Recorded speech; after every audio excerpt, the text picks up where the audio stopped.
Praise the Lord. ദൈവനാമം മഹത്വപ്പെടുമാറാകട്ടെ. എൻ്റെ പേര് സൗദ. തിരുവനന്തപുരത്താണ് എൻ്റെ വീട്. ഒരു മുസ്ലിം കുടുംബത്തിൽ ജനിച്ച് വളർത്തപ്പെട്ടു. 1989 മാർച്ച് മാസം 8-ാം തീയതി വരെ ഇസ്ലാമിൻ്റെ എല്ലാ ആചാരങ്ങളും അനുഷ്ഠിച്ചു പോരുകയായിരുന്നു. 85-ൽ PDC വിദ്യാഭ്യാസം കഴിഞ്ഞ് സാമ്പത്തികമായ ബുദ്ധിമുട്ട് കാരണം കലാലോകത്തിലേക്ക് ഇറങ്ങിത്തിരിച്ചു. സാമ്പത്തികമെല്ലാം വന്നുവെങ്കിലും ഞങ്ങളുടെ കുടുംബത്തിൽ സമാധാനം എന്തെന്ന് ഞങ്ങൾ അറിഞ്ഞിരുന്നില്ല. കുട്ടിക്കാലം മുതൽ വളരെ മാനസികമായ വളരെ വിഷമതകളിലൂടെയൊക്കെ കടന്നുപോയ ഒരു കുടുംബമായിരുന്നു ഞങ്ങളുടേത്.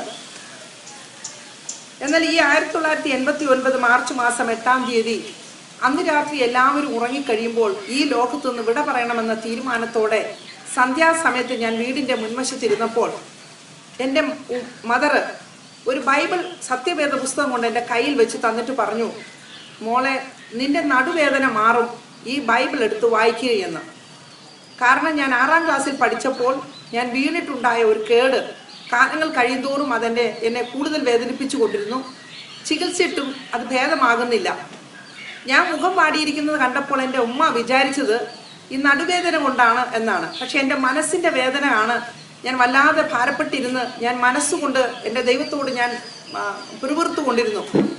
ഞാൻ പറഞ്ഞത് ഇങ്ങനെയാണ്: അല്ലാഹുവേ, നിനക്കെന്താ കണ്ണ് കണ്ടുകൂടെ? ഞാൻ കുട്ടിക്കാലം മുതൽ ഞാൻ വേദന മാത്രമല്ലേ അനുഭവിച്ചിട്ടുള്ളൂ, ഇനിയും എനിക്ക് സമാധാനം തന്നുകൂടെ? ഇല്ലെങ്കിൽ ഇന്ന് രാത്രി ഞാൻ എല്ലാവരും ഉറങ്ങിക്കഴിയുമ്പോൾ ഈ ലോകത്തു നിന്ന് വിട പറയും, ഞാൻ ആത്മഹത്യ ചെയ്യുമെന്നൊക്കെ ഞാൻ മനസ്സുകൊണ്ട് ദൈവത്തോട് പറഞ്ഞുകൊണ്ടിരിക്കുകയായിരുന്നു.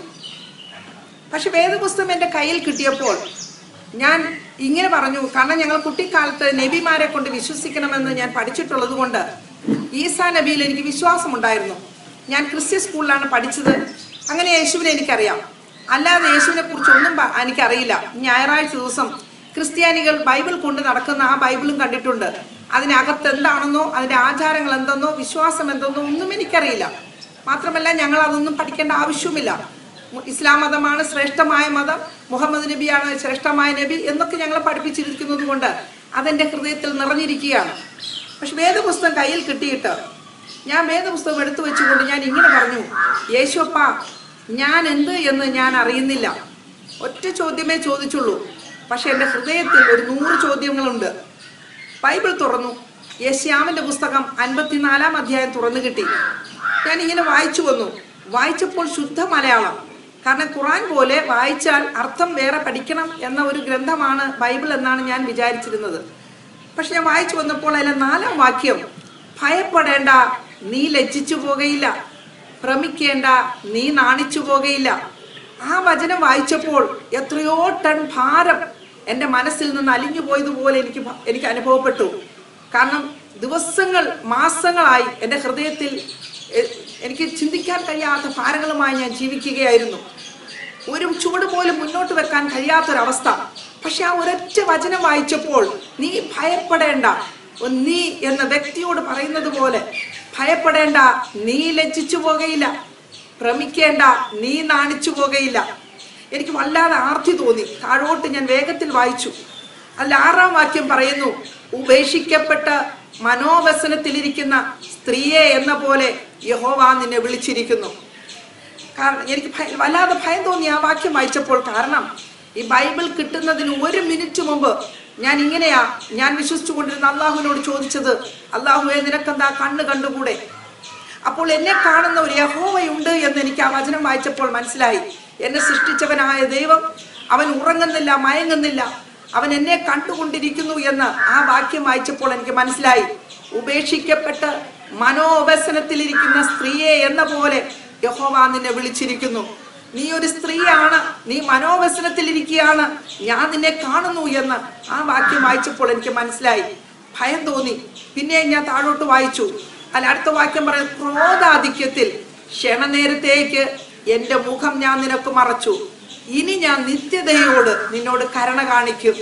ഞാൻ ദൈവമക്കളെ നിങ്ങളോട് പറയട്ടെ, പ്രിയപ്പെട്ടവരോട് എല്ലാവരോടും ഞാൻ പറയുകയാണ്, അന്ന് മുതൽ ഇന്ന് വരെ, ഇന്നേ ദിവസം വരെ, ഈ നിമിഷം വരെ ഞാൻ നിങ്ങളോട് സംസാരിക്കുന്ന ഈ സമയം വരെ അവൻ്റെ ദയ എന്നെ വിട്ടു മാറിയിട്ടില്ല. അവൻ വാക്ക് പറഞ്ഞാൽ മാറാത്തൊരു ദൈവമാണ് എന്ന് എനിക്ക് ഇന്നേ ദിവസം വരെയും അവൻ മനസ്സിലാക്കിക്കൊണ്ടിരിക്കുകയാണ്. അല്ല, പിന്നെ ഓരോ വാക്യങ്ങൾ വായിച്ചു വന്നപ്പോൾ അല്ല 14-ാം വാക്യം പറയുന്നു, നിനക്ക് ഭയപ്പെടാനില്ലല്ലോ, ഭീഷണിയോട് നീ അകന്നിരിക്കും. ഇന്നേ ദിവസം വരെ ഒരൊറ്റ വ്യക്തി പോലും ഭീഷണിയുമായി എൻ്റെ നേരെ വന്നിട്ടില്ല. വരേണ്ട സാഹചര്യങ്ങൾ ഉണ്ടായപ്പോൾ, അത് അവരുടെ ജീവിതത്തിലെ പല അനുഭവങ്ങൾ ഉണ്ടായപ്പോൾ അത് അവർ തന്നെ സ്വയം പിന്മാറിപ്പോവുകയാണ് ഉണ്ടായത്. ദൈവത്തിന്റെ ആത്മാവ്, ദൈവം ഒരു വാക്ക് പറഞ്ഞാൽ ആ വാക്കിന് മാറ്റം വരികയില്ല എന്ന് അന്നു മുതൽ ഇന്നു വരെയും ദൈവത്തിന്റെ വചനത്തിലൂടെ ദൈവം വെളിപ്പെടുത്തിക്കൊണ്ടിരിക്കുകയാണ്. അവന്റെ അനുഭവത്തിലൂടെയും ദൈവം വെളിപ്പെടുത്തിക്കൊണ്ടിരിക്കുകയാണ്. ആമേൻ, സ്തോത്രം. ഈ വചനങ്ങൾ വായിച്ചു കഴിഞ്ഞപ്പോൾ അന്നേ രാത്രിയില് മാസങ്ങളും വർഷങ്ങളുമായിട്ട് എനിക്ക് ഉറങ്ങാൻ കഴിയാത്തൊരവസ്ഥയായിരുന്നു. നടുവേദന വേറൊന്ന്, മനസ്സിലെ വേദന മറ്റൊന്ന്. മാനസികമായും സാമൂഹികമായും സാമ്പത്തികമായും മറ്റെല്ലാ മണ്ഡലങ്ങളിലും വല്ലാതെ ഞെരുക്കം അനുഭവിച്ചിരുന്ന ഞാൻ അന്ന് രാത്രി സുഖമായി ഉറങ്ങി. ആ ഉറക്കത്തിൽ നിന്നാണ് എനിക്ക് വ്യക്തമായി മനസ്സിലായത്, ഈ ബൈബിൾ സത്യവേദ പുസ്തകം ജീവനുള്ള പുസ്തകമാണെന്ന്. മരിക്കുവാൻ ആഗ്രഹിച്ച അന്നേ രാത്രി എനിക്ക് സുഖകരമായ ഒരു ഉറക്കം നൽകി. രാവിലെ എണീറ്റപ്പോൾ എന്തെന്നില്ലാത്തൊരു ആനന്ദം, എന്തെന്നില്ലാത്തൊരു സന്തോഷം എനിക്ക് വർണ്ണിപ്പാൻ കഴിയില്ല. അന്നേ ദിവസമുണ്ടായ ആ അനുഭവം ഇന്നെന്ന പോലെ ഞാൻ ഓർക്കുകയാണ്. അതിനുശേഷം എനിക്ക് ഈ വേദപുസ്തകത്തോട് വളരെ ആർത്തി തോന്നി. പിന്നെയും ഞാൻ വിശ്വസിക്കാനും വായിക്കുവാനും തുടങ്ങി. ഇതിൻ്റെ ബാക്കി ഭാഗം ഞാൻ അടുത്ത് തന്നെ നിങ്ങളോട് പറയുവാൻ ആഗ്രഹിക്കുകയാണ്. ഞാൻ ദൈവമക്കളെ ഓർത്ത് ഞാൻ പ്രാർത്ഥിക്കുന്നു. നിങ്ങളെ ഓരോരുത്തരെയും ഓർത്ത് ഞാൻ പ്രാർത്ഥിക്കുന്നു. എൻ്റെ അനുഭവ സാക്ഷ്യം കേട്ടിട്ട് ഈ സത്യവേദ പുസ്തകം എടുത്ത് നിങ്ങളും ഇത് വായിക്കാമെങ്കിൽ തീർച്ചയായും ഈ വചനത്തിലെ ഓരോ വചനങ്ങളും ജീവനുള്ള വചനങ്ങളാണ്. നമ്മുടെ ഹൃദയത്തിലെ വേദനകളെ അത് മനസ്സിലാക്കി അതിൻ്റെതായ മണ്ഡലങ്ങളിൽ ഇറങ്ങിച്ചെന്ന് അതിനെ എണ്ണ തേച്ച് മുറിവ് കെട്ടി ഉണക്കുന്നത് പോലെ ദൈവത്തിൻ്റെ ആത്മാവ് നിങ്ങളോട് ഇടപെടുമെന്ന് ഞാൻ വിശ്വസിക്കുകയാണ്.